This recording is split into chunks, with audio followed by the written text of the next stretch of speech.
அப்படி ஜோசியம் பார்க்க போனா இன்னும் ஆளையே காணும். இத்தனாலையோ அடுப்போம் அப்படியே வந்துட்டோம். எவ்வளோ நேரம் ஆச்சு அம்மாடி.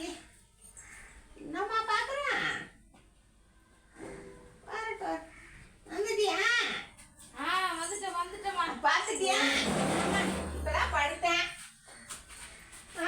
என்ன சொன்னாரு? தண்ணி குடிச்சிட்டு வருவா. குடிச்சிட்டு வா. கை நல்லா கழுவிட்டு தண்ணி குடிச்சிட்டு வரேன். குடிச்சிட்டு சொன்னாரு. என்னம்மா சொன்னாரு? அதான் ஜோசியம் பார்க்க போனியா? நல்லா இருக்கா எங்களுக்கெல்லாம், உங்களுக்கு தான் நல்லா இல்லைன்னு சொன்னாரு. எனக்கா? ஆமா, சொல்லக்கூடாதுன்னு பார்த்தேன், மனசு கஷ்டப்படுவீங்கல்ல. அப்படி என்ன சொன்னாரு? மா ஒரு பரிகாரம் ஒண்ணு சொல்லியிருக்காருமா, உங்களுக்கு ரொம்ப நல்லா இல்லையா? சொல்லு செய்யலாம். அதான் வீல ஆரம்பிச்சு லாவுல முடியுமா ஒரு பேரு, அது நம்ம வீட்டுலயே தான் இருக்காங்களாம். முடியெல்லாம் சுருட்ட முடியா இருக்குமா.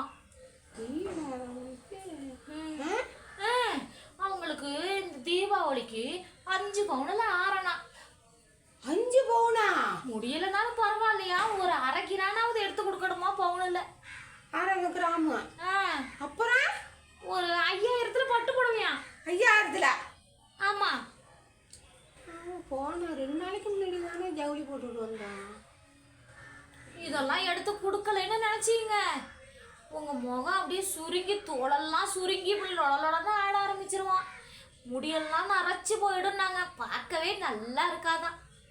விட்டு போட்டானா தீபாவளிக்கு ஆனால் வாங்கலான்னு. ஏம்மா இதெல்லாம் சொன்னா கஷ்டப்படுவீங்கன்னு தான் நானே சொல்லாம இருந்தேன். நீங்க தான் கேட்டு கேட்டு கேட்குறீங்க. எங்கே கண்ணாடி வச்சேன்? கண்ணாடியை கொஞ்சம் பார்த்துப்போம்.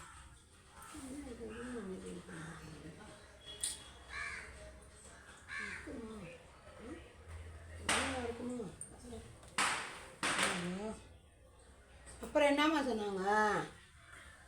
பரிகாரம் தான் சொன்னாங்கம்மா. என்ன பரிகாரம்? அவங்களால முடியலனாலும் பரவாயில்ல, பிள்ளைகிட்ட சொல்லி வாங்கி கொடுக்கணுமா. பிள்ளைகிட்ட சொல்லி?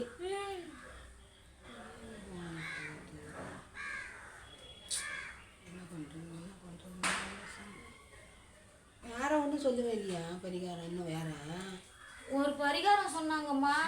பிள்ளையாலையும் முடியலைன்னு நினைச்சிங்க, அவங்க பீரோவில் இருக்கிறதுல பிடிச்ச புடவைய மனசார கொடுக்கணுமா.